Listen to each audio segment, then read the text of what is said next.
Imagine an elephant that could look you right in the eyes. Not a baby, but a full-grown adult, standing just about a meter tall.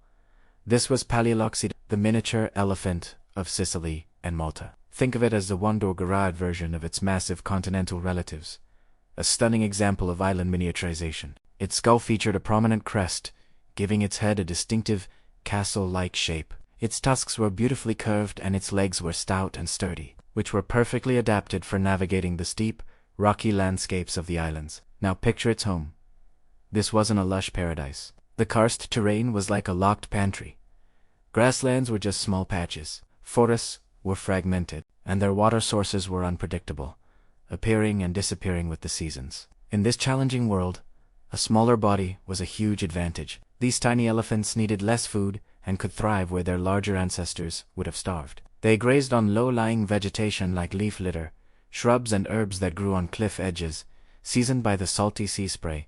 Let's follow one through its day. At dawn, it would forage on shady, north-facing ledges, where the morning dew lingered. By midday, it would seek shelter in the cool mouths of caves, escaping the heat. As dusk settled, it would make its way down to the valley bottoms, heading for springs to drink. In this island kingdom, there were no large predators to fear. The real dangers were falling from cliffs, surviving droughts, and the slow, inevitable creep of genetic drift. These elephants likely lived in a tight-knit, female-led herds, following ancient routes on their micro-migrations between water sources and salt licks. Their tusks weren't for fighting but for gentle nudges when herds met. Calves learned to survive by mimicking the precise foot placements of their wise matriarchs, carefully navigating the sharp limestone terrain.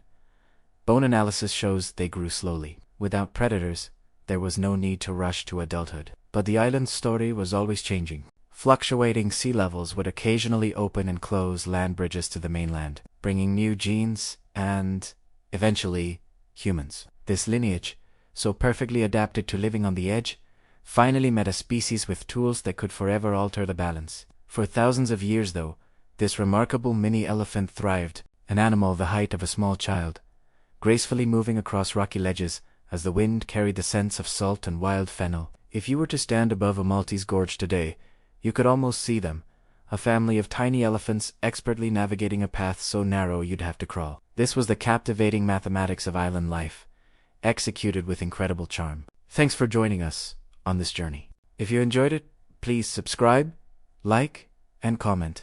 And let me know in the comments which other island mini giants you'd like to see next.